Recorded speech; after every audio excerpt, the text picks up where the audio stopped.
واقعا بشقاب پرنده وجود خارجی داشته؟ هیتلر یه بشقاب پرنده داشته که با اون به نیویورک حمله کنه. آمریکا یه بشقاب پرنده نامرئی ایجاد کرده و آنگاه CIA از مهاجمین فضایی به جای وسیله اختفای آزمایش‌های نظامی فوق سری استفاده می‌کرد. امشب حقیقت بودن همه اینها رو برملا خواهیم کرد.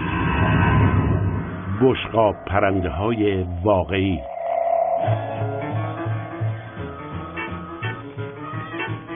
پنجاه سال است که بشر از فکر بشقاب پرنده بیرون نمی آید. بسیار دیده این که بیشتر غربی ها بیشتر از آن که به خدا معتقد باشند اعتقاد به وجود آدم فضایی ها دارند. حقیقت امر از این پیچیده تر است.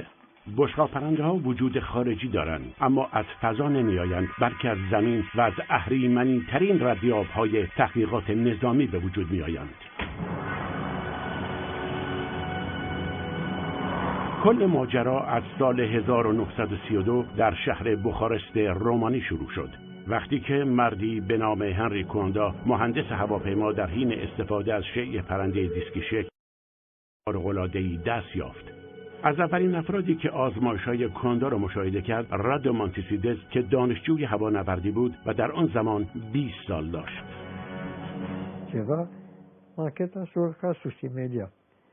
Și stătea acolo lipită de plafon, purtătoare și de ceea ce făceam și la școală și care mi-a plăcut și mie, dar cu așa ceva cu... رادوی جوان تازه توانسته بود شاهد اولین بشقاب پرنده دنیا باشد و این شروع کار بود. در صورتی که هوا را به سمت پایین و بالای یک شیء منحنی بکشید، از سطح آن شکل متابعت و تقلید می کند. کواندا با مکش هوا از سمت بالای بشقاب و ممکن ساختن ردیابی آن به شکل دورانی به این پی برد که میتواند همزمان فشار هوا را در بالای آن کم کرده و در زیر آن زیاد kund. این به فرایند کواندا معروف شد و اصل بنیادین پرواز بشقاب پرنده شد. La care nu mă gândisem niciodată. Eu eram pentru zbor obișnuit cu alici. اما ناگهان چیزی رخ داد که کل مسیر پیشروی بشقاب پرنده را تغییر داد.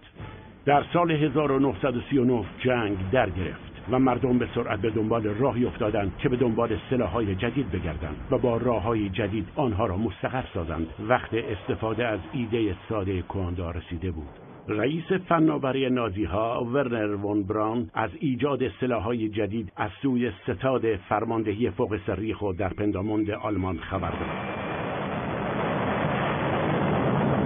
در اینجا او سلاح‌های مدرن ترسناک همچون موشک ویدو را ایجاد کرد. This was really the central location from which all projects were run for quite a long time. مردم نمی‌دانستند که در فاصله 260 مایلی آن طرفتر در پراگ نازی‌ها پایگاه تحقیقاتی سری داشتند که در آن بر روی یک سفینه جدید کار می‌کردند. There were as many as 15 prototypes that they built, tested, discarded and went on to the next one. و کارخانه‌هایی که در مرکز این تحولات وحشتناک بودند. Skoda. The SS was using and the Air Force were using Skoda to manufacture aircraft of all sorts. اما تا سال 1944 همه چیز برای هیتلر اشتباه پیش می‌رفت. او می‌خواست اعتماد متفقین مخصوصاً موسولینی دیکتاتور ایتالیایی را جلب کند. هیتلر به موسولینی گفت که هواپیمای شکوهمندی داشته که مسیر جنگ را می‌تواند تغییر دهد. نام آن را هم سلاح فوق‌العاده نهاد. هیتلر در جولای سال 1944 موسولینی و مشاور اعظمش در فناوری اسلحه لویجی رومرسا را به آلمان دعوت کرد. سپس رومرسا به پایگاه فوق سری اسکودا برده شد و در آنجا هواپیمای جدیدی ایجاد شد. امروز لویجی رومرسا 84 سال دارد و در ایتالیا زندگی می‌کند. او پذیرفته تا آنچه را که در آن روز دید توصیف کند. La vidi, per me sembrava un mostro marino, tutto circolare con questa parte centrale che era la cabina. لویجی رومرسا اولین بشقاب پرنده رانشگر دنیا را دیده بود و آن یک اسکودا بود. E qui Nella cupola centrale c'era l'equipaggio che era costituito allora soltanto da شریر. این یکی از افرادی است که در حقیقت به ساخت آن بشقاب پرنده کمک کرد. نام او اندریس ایپ بود. او پرنده دیسکی شکلی را اختراع کرده بود و نمونه از آن را به فرماندهی کل نیروی هوایی آلمان فرستاده بود و توصیه کرده بود که میتوان آن را برای پرواز به وسیله انسان تنظیم کرد. ایپ در مصاحبه‌ای که قبل از مرگش در سال 1997 ثبت شده بود به شرح این موضوع پرداخت که مشکوک به دزدیده شدن طرحش بوده است. Ich habe nur später dann immer wieder feststellen können oder durch Erfahrungen, die ich durch andere Leute sammelte, die da gewesen wären und mitgearbeitet hätten in Prag. ایپ از این برآشفته بود که او را از معرکه خارج کردند. به پراگ سفر کرد تا دریابد چه خبر است. Eine Leica A. Und plötzlich habe ich dann so eine Flugscheibe gesehen, Testflüge, aber das waren Probeflüge, die man gemacht hat. Und ich sah so etwas ankommen und das waren noch keine Tragflächen, gar nichts. Ich habe den genommen und dann weiter transportiert. Nochmal, da war sie aber schon über mir. Habe ich dann das Foto gemacht. So schnell war das, und habe gesehen, dass es ein Flugkreisel war, eine Flugscheibe. ایپ از دزدیده شدن بشقاب پرنده‌اش سراسیمه بود.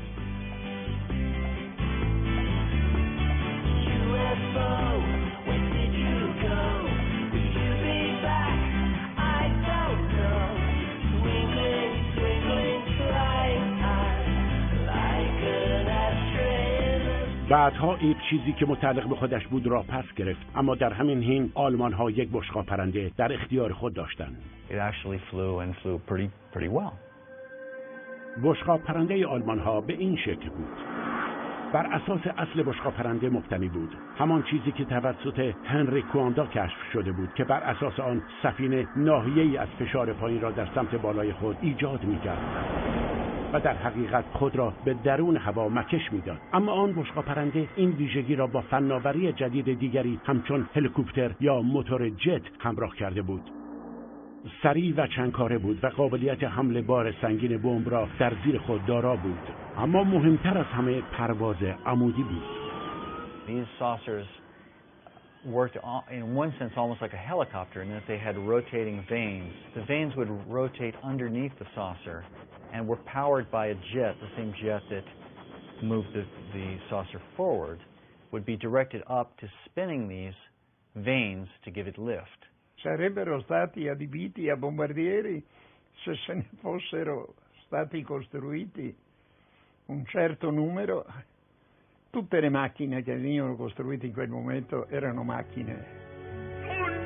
به گفته رومرسا، هیتلر که به شکل فزاینده نومید و فریب خورده می‌نمود، نقشه کشید تا سلاح جنگی خود را در حمله ویرانگر به سمت نیویورک به کار برد.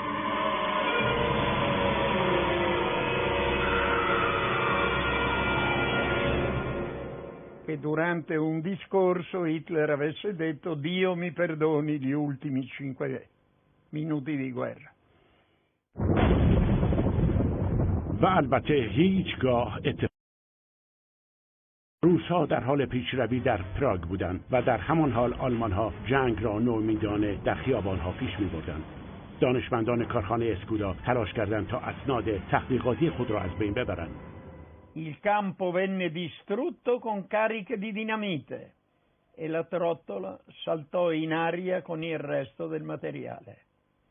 They pushed the saucers from their hangars onto the tarmac, put explosive charges in, and blew them up and let them burn right there on the tarmac in front of everyone. آنها مدارک تحقیقات بشقاب پرندهشان را نابود کردند. به در بردند و متحدین پیروز با هم بر سر به دست آوردنشان جنگیدند. چه کسی جنگ اسرار بشقاب پرنده سوارها را برد؟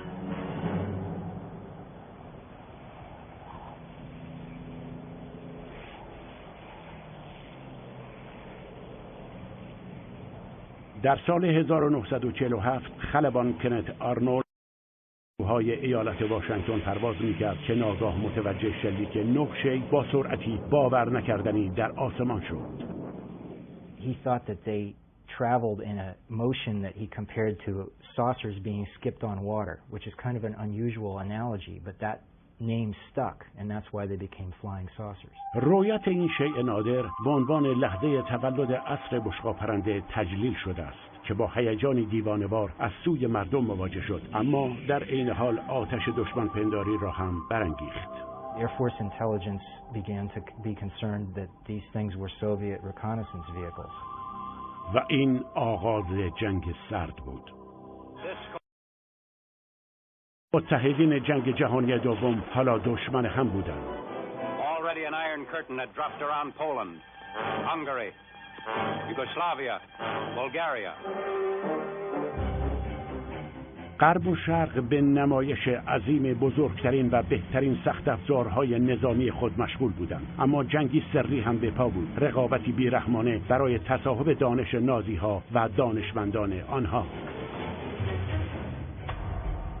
Whoever controlled this technology after World War II would really be ahead militarily. So there was a scramble between the Allied powers, the Russians, the French, the British, even though they had been allies, to obtain as much of this technology as possible for their own side. به همین خاطر بود که دولت ایالات متحده از مشاهده بشقاب پرنده توسط ملوان کنت آرنولد هراسی. همانطور که این سند نیروی هوایی نشان می‌دهد، این به آن معنا بود که روسیه فناوری بشقاب پرنده آلمان‌ها را به دست آورده بود. The Germans, the United States, they thought that if the Russians had captured scientists or installations responsible for these secret weapons, that maybe the Soviets were now ahead too. حق با آمریکایی‌ها بود. بله، روس‌ها در حال ساخت بشقاب پرنده بودند و از کمک‌های یک آلمانی بهره جستند. آن فرد کسی نبود جز آندریس ایپ، یک مهندس آلمانی. Immediately after the war, Andreas Epp decided that he wanted to work in the Soviet Union. So he moved to Rostock and was contacted there by Soviet agents. And the Soviet agents seemed to know who he was. And of course, Epp liked this a lot because somebody was acknowledging that he actually was of some value, and whereas before he had been minimized. Wenn ich mal den Leuten schon schuldig gearbeitet haben und jetzt plötzlich namenlos waren, da habe ich begonnen, eine Flugscheibe. ایپ در ابتدا بر روی مکانیزم هدایت بشقاب پرنده شوروی توجه کرد. His specialty was the guidance part of this type of saucer. In other words, making it respond to controls, linking the controls to the saucer movements itself. به گفته ایپ، بشقاب پرنده روس‌ها قابلیت مانور فوق‌العاده‌ای داشت، اما در این حال چند کاره هم بود و باید هم می‌بود. It was a jet, and they wanted something that they could use, interestingly enough, in polar regions.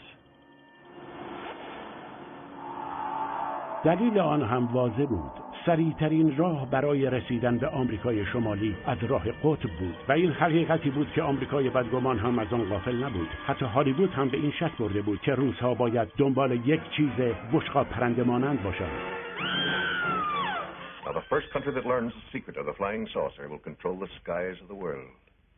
And I don't want that country to be Russia. We're in the northwest part of the United States. It was near the Boeing plant in Seattle, where all of the U.S. bombers were built. And it was also near the Hanford nuclear reservation in Washington State, where the plutonium for the nuclear bombs was produced.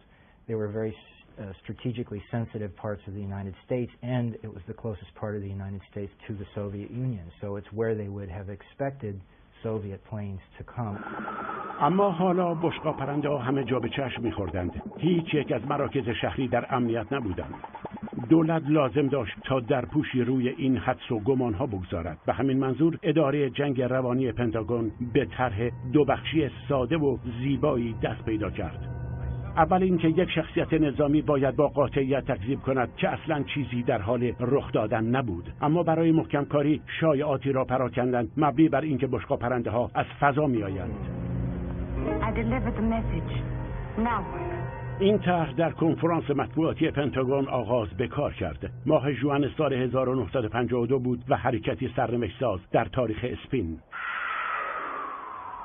This is Major General John A. Samford, Director of Intelligence, United States Air Force, who conducted the conference. کار سنفورد این بود که هر گونه رویت گزارش شده از هر چیز خاص رو تکذیب کنه. It does not contain any pattern of purpose or of consistency that we can relate to any conceivable threat to the United States.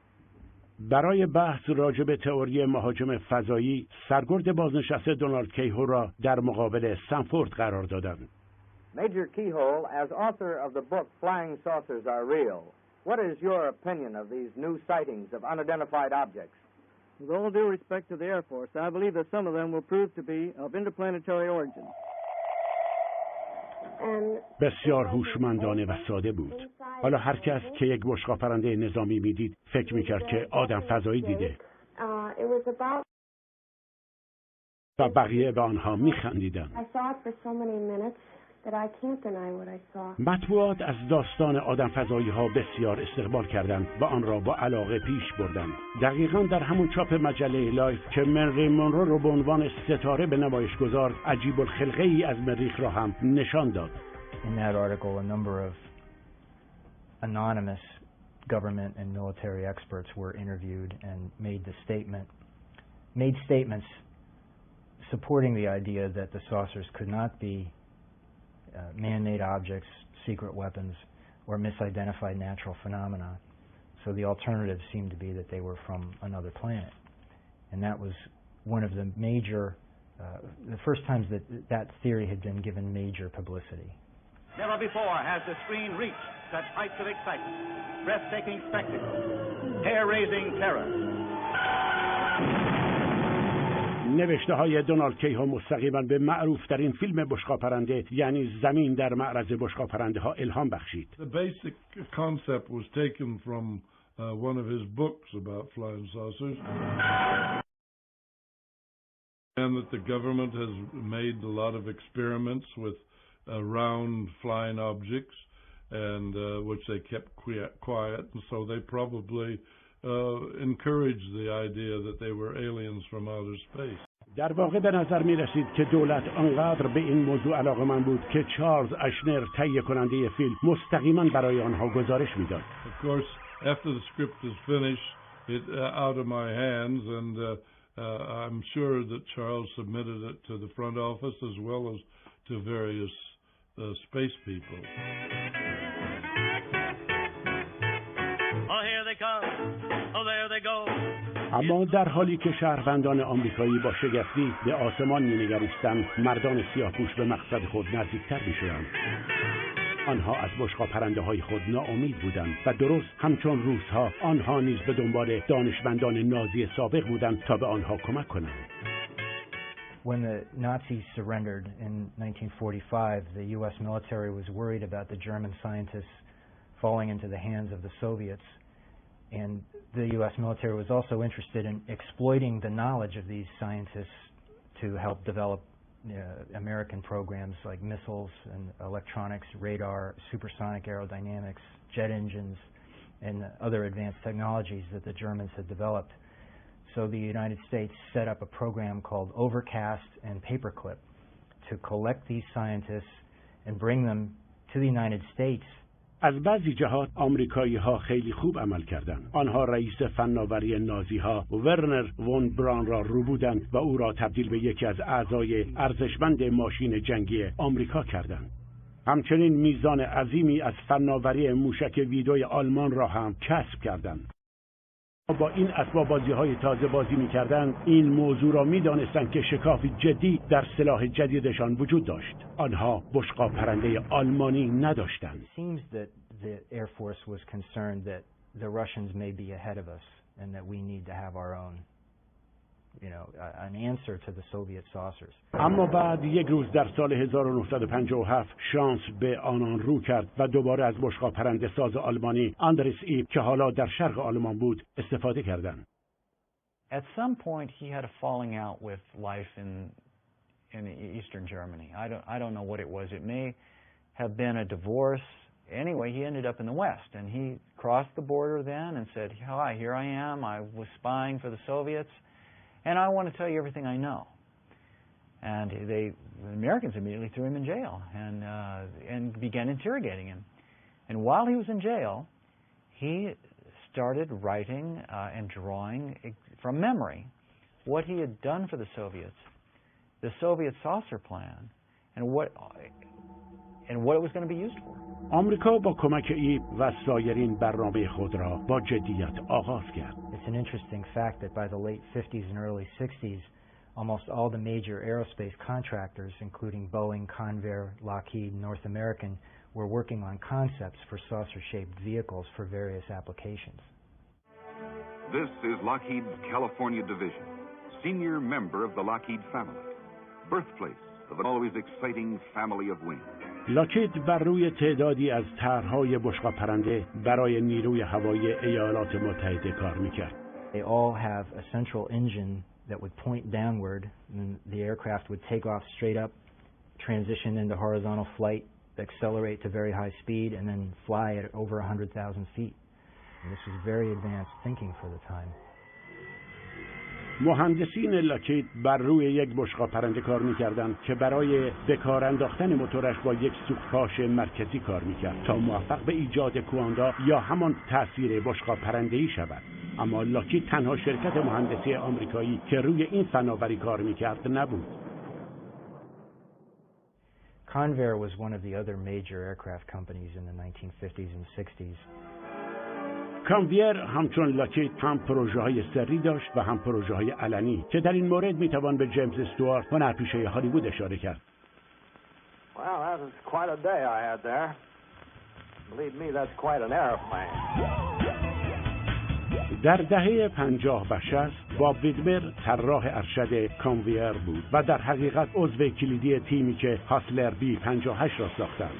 در اوایل دهه 1960 آن هواپیما سریعترین هواپیمای روی زمین بود. Well, that really got me excited. After all, the bird flies Mach 2. Now, Mach 2, that's 2 times as fast as the speed of sound. اما باب ویدمر تنها هواپیمای جت طراحی نکرد. در حدود سال 1957 به او دستورالعمل عجیبی داده شد. طراحی هواپیمای نامرئی یا حداقل نامرئی در مقابل رادار. You had to be able to be non-detectable 360 degrees because even at that time the Russian radars began being hooked up together. The only way that could really be solved is by coming up with a thing that was shaped like a disc or a discus. به عبارت دیگر باب میبایست یه بشقاب پرنده میساخت، چرا که ارتش فهمیده بود که میتواند از پس یک پرواز مخفیانه براید. هواپیماهای معمولی توسط رادار قابل تشخیصند، چرا که سطوح دارای زاویه قائم در مقابل اشعه رادار بازتاب میدهند. اما یک دیسک یا بشقاب پرنده سیگنال‌هایی پراکنده و گیج کننده میفرستد. نظریه نامرئی بودن هواپیما در مقابل رادار همه را در بخش ارشد ارتش به وجد آورد. یک روز اشباحی خیالی به سراغ باب آمدند. When they first came in, I didn't know who they were. They didn't tell me, hey, I'm coming in here from the CIA. Hey, look at my badge. Oh, they made me a member of the club. I didn't know that was the CIA that came. That shows you how goddamn secret that they were. در حقیقت CIA حتی از حد معمول هم اسرارآمیزتر بود، چرا که آنها فقط با دشمنهای آمریکا نمی جنگیدند. آنها با خود نیز جنگ داشتند. جنگی سری بر سر قلمرو نفوذ آنها و نیروی هوایی آمریکا. They cheat, they lie, they're crooks. They disguise to meet with them. For example, I'd have to go to buildings that were half finished in Washington. Airline reservations were made with fake names.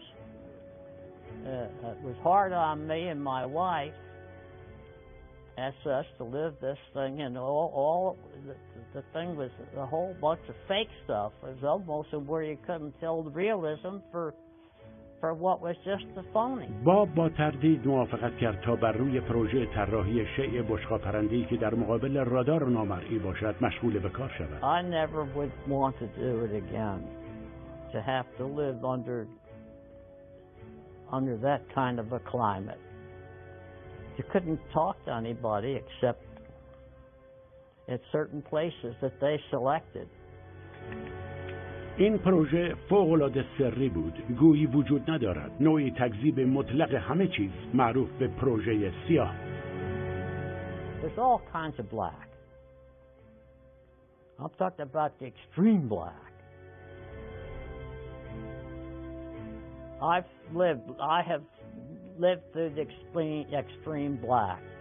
پروژه باب هیچگاه از حالت محرمانه خارج نشد. CIA همه اسناد و مدارک را محو و نابود کرد. Well, I guess that just about sums up the story. در حالی که CIA باب را در تاریکی نگاه داشته بودند، وسیله دیگر وارد روشنایی شد.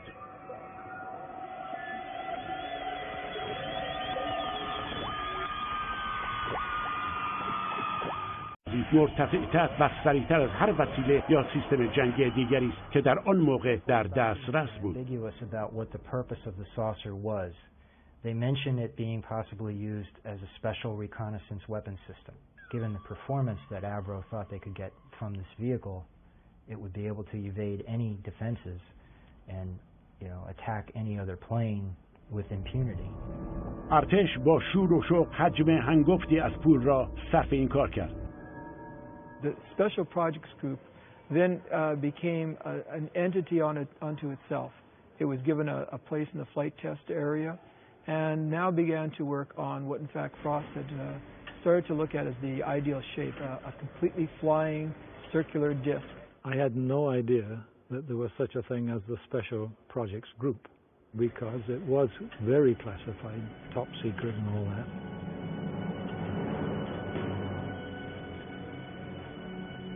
Oh, we had guards at all the entrances all the time, and you had to have a special badge, with a special colored dot on it to allow you into the special project area. I was a senior designer on the. I started working on the 606A as a supersonic design for the United States Air Force. And the design he was after was, in fact, the most coveted designs of all aviation designer, a completely all-enclosing bodied aircraft, a flying disc. Everything Frost had in mind was always a circle. He never wanted to change the plan for me. I think it was ideal because it was a vertical takeoff. اما در حقیقت بشقاب پرنده فراسوت بی‌نظیری که در ذهن فراست بود از واقعیت خیلی فاصله داشت. طرح او در حقیقت استفاده محض از کواندا یا قانون تاثیر بشقاب پرنده بود و مجهز به 6 سوخپاش قدرتمند بود که هوا را بر روی بشقاب مکش می‌کردند. این امر باعث به هوا برخاستن بشقاب شد. البته با تغییر سوخت به آن قابلیت مانور میداد. اما آزمایش این وسیله و مخصوصاً 6 سوخپاشش نه آسان بود نه بی خطر. ری تاکوچی مسئول ساخت یک نمونه آزمایشی کامل از آن بود. And it was just a six-sided shape, and then we put we built the rig on top of it. I mean the inner portion of the 606A on there with the Viper engines, and also the fan. Each rotating assembly is comprised of an upper and lower ring of compressor blades and a central ring of turbine blades. The turbine blades are aligned with an exhaust duct, which is incorporated in the stationary structure. یکی دیگر از مهندسین گروه پروژه‌های خاص کن لاکفود بود. I was a performance engineer. I had been working on supersonic projects in England, and when I went into the first time, I was kind of incredulous at the project. It was so unconventional. Each section houses an Armstrong Siddeley Viper engine, which serves as a gas generator to drive a centrally located turbine compressor combination. It is in fact a full-size, full-scale aircraft built into a concrete building to be testing the engines and systems of what will in fact be Weapon Systems 606A. The saucers were supposed to have tremendous performance because the engine was huge. It was almost 30 feet in diameter, and it would have produced so much thrust that the aircraft could have taken off straight up and flown at 2,000 to 3,000 miles an hour according to their estimates. Air enters the compressor and after passing through the inner wing is discharged through a series of metered apertures. سپس نوبت آزمایش رسید. آنها در تلاش برای رسیدن به یکی از قدرتمندترین هواپیماهای فراسوتی بودند. این کاری ترسناک بود. As a safety precaution during the operation of the brig, the rotor section is enclosed within a steel guard. When John Frost, in fact, has one run away with in fact, full power, the building is cleared in the imminent threat of, in fact, an explosion. Once the fuel cells in the aircraft would blow up, the entire building would, in fact, be destroyed. لحظه وحشتناکی بود. موتور از کنترل خارج شده و تقریباً کل پروژه بشقاب پرنده از بین رفته بود. People disappeared around the back of the building except for one person. One of the engineers that happens upon the scene walks into the building and simply removes the fuel line from the runaway engine.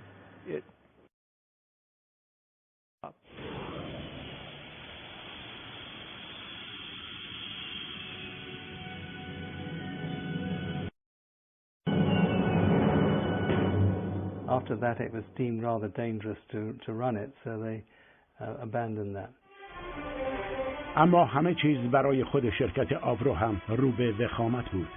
در سال 1959 مهمترین قرارداد رسمی آن که پروژه عظیم ساخت یک جت سوپرسونیک به نام ارو بود ناگهان لغو شد و شرکت دچار فروپاشی مالی شد و جان فراست از پروژه خود کنار زده شد. نابغه عجیبی که در پس امور ساخت بشقاب پرنده بود آن شرکت را برای همیشه ترک کرد و با خانواده خود به نیوزیلند رفت. شد و جان فراست از پروژه خود کنار زده شد. نابغه عجیبی که در پس امور ساخت بشقاب پرنده بود آن شرکت را برای همیشه ترک کرد و با خانواده خود به نیوزیلند رفت. اما نیروی هوایی آمریکا اصلاً از این موضوع خوشحال نبود. آنها هنوز هم یک بشقاب پرنده می‌خواستند و اگر آورو آن را برایشان نمی‌ساخت خودشان این کار را می‌کردند. بشقاب پرنده فراسوت جان فراست در شرف ناپدید شدن در مخفیگاه ماشین‌های نظامی آمریکایی بود. Well, last I heard was 606A went to Bell Aircraft and I believe it was. از آن زمان به بعد تنها چیزی که بر جای ماند شایعات بود. در سالهای پس از ناپدید شدن بشقاب پرنده فراست دیگر گزارش‌هایی که رویت می‌شد مضحکانه، باور نکردنی و در حال افزایش بود. اما معلوم شد که بعضی از رویت‌ها اصلاً ناشی از تب و تاب و قوه تخیل نبود. هواپیمای جاسوسی یودو CIA یک پروژه شوم محرمانه بود. بیش از 8 سال در خفای کامل عمل کرد. و اگر در سال 1960 خلبان یودو گریپورت مورد اصابت گلوله قرار نمی گرفت و دستگیر نمی شد هنوز هم از این ماجرا پرده برداشته نشده بود. And the CIA's own history of the U-2 program makes the statement that, quote, 50% of the UFO sightings were caused by the U-2. یودو تا مرز فضا یعنی بالاتر از آن چیزی که از سایر هواپیماها انتظار می‌رفت پرواز می‌کرد. مخصوصاً بیش از هر هواپیمای دیگری باعث برانگیختن تعجب و ترس می‌شد. اگر شکست یودو یک موضوع را ثابت کرده باشد این بود که اگر سفینه سری شما سقوط نکند بشقاب پرنده‌های فضایی تیتر جالبی را تشکیل می‌دادند. و اگر سفینه سری شما در حقیقت یک بشقاب پرنده باشد می‌توانید سالیان سال این گونه وانمود کنید. You frighten me when you talk like that. بشقاب پرنده فراست در تاریکی شدید ناپدید شد. دیدبان اشیای ناشناخته وسایل خود را تنظیم کردند. In Washington, a private unofficial group known as NICAP, National Investigations Committee on Aerial Phenomena, called a news conference and reopened an old argument with the Air Force. نیکاپ مهمترین سخنگوی نظریه بشقاب پرنده فضایی بود. مدیریت آن نویسنده‌ای بود که اول از همه این ایده را در کنفرانس مطبوعات برجسته در سال 1952 مطرح کرده بود. 14 سال بعد او هنوز هم به دنبال آدم فضایی‌ها بود. NICAP's director, Major Donald E. Kehoe, a retired Marine Corps officer, insisted that the Air Force knew more than it was telling. We are being observed by some type of device which is ahead of us, far ahead of us, and is probably controlled by a highly advanced superior civilization. And for the umpteenth time in as many years, the Air Force, called before a congressional committee, said it was hiding nothing. Air Force Secretary Harold Brown. We have not been hiding anything. همه چیز صریح و واضح به نظر می رسید. آماتورها ارتش را به مخفیکاری در زمینه حمله قریب الوقوع آدم فضایی ها متهم می کردند. ولی ارتش اونو تکذیب می کرد. هیچ کس به احتمال سومی فکر نمی کرد. این اشیای ناشناخته سفینه های نظامی بودند. چقدر دولت خوششانس بود که این آماتورهای علاقه‌مند اینقدر خوب سازماندهی شده بودند. We believe that UFOs are real, that they are from outer space, and that they are intelligently controlled. به استثنای اینکه سازماندهیشون اصلاً حاصل شانس و اتفاق نبود. نکاب از سوی ردیاب‌هایی هدایت می‌شد. اعضای هیئت مدیره شامل روسکو، کوتر، مدیر اول و کارگاه CIA برنارد جی بود. اولین مدیر نیکاب نیکولاس از بخش جنگ روانی CIA بود و وقتی کیهو به عنوان رئیس نیکاب استعفا داد به جای او جوزف بریان آمد که او نیز جزو ستاد جنگ روانی CIA بود. اما خود کیهو چطور؟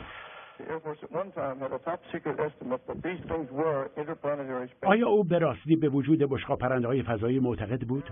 یا او نیز با تحقیقات نظامی آمریکا در مورد فناوری بشقاب پرنده آلمانی رابطه داشت؟ مردی که شاید از این موضوع خبر داشت مهندس آلمانی بشقاب پرنده ساز آندریس ایپ بود که طرف آمریکایی ها رفته بود. در مصاحبه‌ای که در تاریخ ضبط شد او جوابی قابل توجه به این پرسش داد. Leider und heute die Concorde. Glauben Sie, dass die Amerikaner das ihre Flugscheibe geheim halten wollten? Von Anfang an. Und nur der Major Kehu, der beim Pentagon war, in der UFO-Abteilung, also Vergründung der UFO-Erscheinungen und so weiter.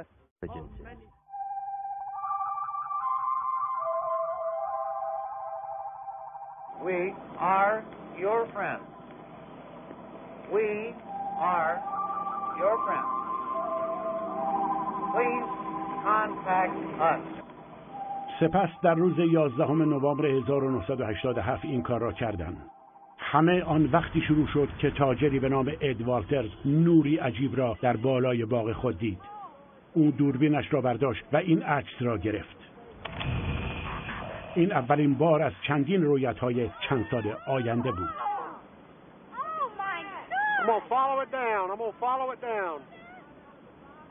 وقتی بالا می رفتن یه چیزی شبیه بشقاب پرنده به نظر می رسیدن. بشقاب پرنده ها را صدها نفر از مردم از پلیس گرفته تا کشیش همه مشاهده کردند. و شاهدین هیجان زده هم گفتند که با آدم فضایی ها ملاقات داشتند. سپس مردی تصاویر را دید و نتیجه نسبتاً متفاوتی گرفت و او دقیقاً می‌دانست که چه می‌گوید.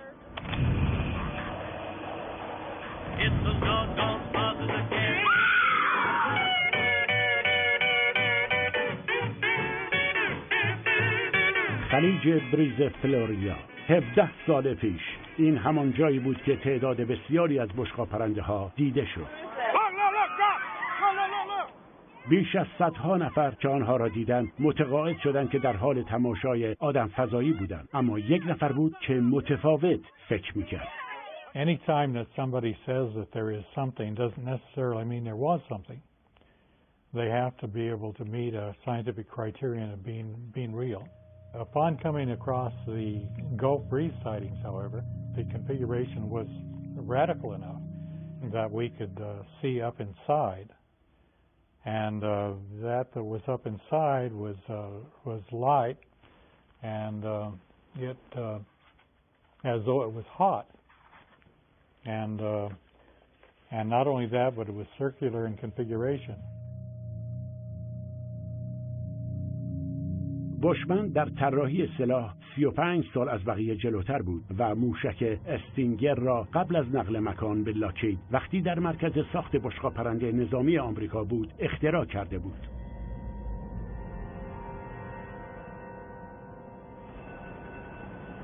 زمانی که آنجا بود به همراه تیمش شروع به آزمایش منبع جدیدی از انرژی خاص کرد. This is nothing more than 250 turns of number 30 wire, and we took the leads and plugged it into standard house current. چیزی که بعد اتفاق افتاد همه را تعجب زده کرد. And there it is. حتی حالا هم بشمن کاملا نمیفهمد که فایده این چیست، اما وقتی تصاویر بشقاب پرنده های جزیره بریز را مشاهده کرد در حیرت فرو ماند که آیا همان فناوری مشابه مورد استفاده قرار می‌گیرد. سیم پیچ آزمایشی بوید ظرف چند ثانیه فوق‌العاده داغ می‌شود و او معتقد است که همین عامل ایجاد نور سفید در بشقاب پرنده های خلیج بریز بود، بشقاب پرنده هایی که به اعتقاد او بدون سرنشین بودند. If you modify the voltages and the frequencies, this configuration may well fly. In fact, should fly perfectly well. And we believe that that's what the people in the Gulf Breeze experiment did. پس آنها که بودند؟ به اعتقاد بوید آنها میبایست پروژه شوم دیگری در ارتش ایالات متحده باشند. That was probably nothing more than another branch of us. We have many little caveats of top secret areas. I've been in many of them. I did indeed stumble across this and probably did develop it. And they did indeed have it choose that area to demonstrate this technology. They are devious and capable of doing this and worse. قطعاً آنها از قبل ترفند باز بودند. در دهه 1970 چندین بار رویت اشیای پرنده ناشناخته عجیب گزارش شد.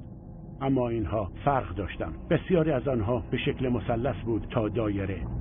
گمان زنی‌ها در میان دیده‌ورهای اشیای پرنده ناشناخته حالت جنون‌آمیز به خود گرفت. اما بعد این مرد وارد صحنه شد. اسم او جیم گودال بود و روزها مشغول سرپرستی موزه هواپیما در سیاتل بود، اما در زمان فراغت خود به کاری دیگر می‌پردازد. I go out in the desert when I have a chance. I've been out there over the last 15 years about 80 some odd times.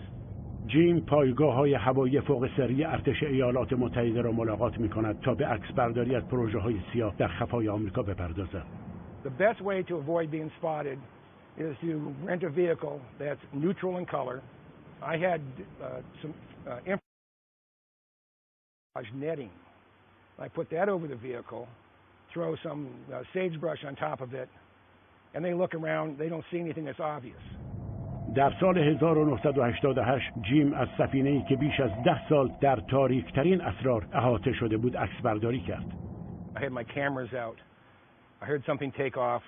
I saw a T-38 in the air, which I identified, and then over my head came an F-117. F-117 جنگنده مخفی بود. به مدت بیش از یک دهه در آسمان‌های آمریکا و جاهای دیگر در حال پرواز بود. هر گونه گزارش رویتی به وسیله افسانه آدم‌فضایی‌ها توجیه می‌شد. I went through a 36 exposure roll of Kodachrome, and I had, I think, 2 frames that weren't fuzzy or blurred. I was shaking so much. It was one of the more exciting times in my life. What I shot was this image right here. جیم با این تصویر حقیقت این رویت‌های مثلثی شکل را برملا کرد. If you look at an F-117 head on, it looks like a flying saucer. So a lot of if you can't identify it, it's an unidentified thing. So if you don't know what it is and it's in the air, it's a UFO, an unidentified flying object. در سالهای بعد تصویر جیم معمای رویت‌های مثلثی شکل را از بین برد، اما رویت سفینه‌های مدور همچنان به شکل معما باقی ماند.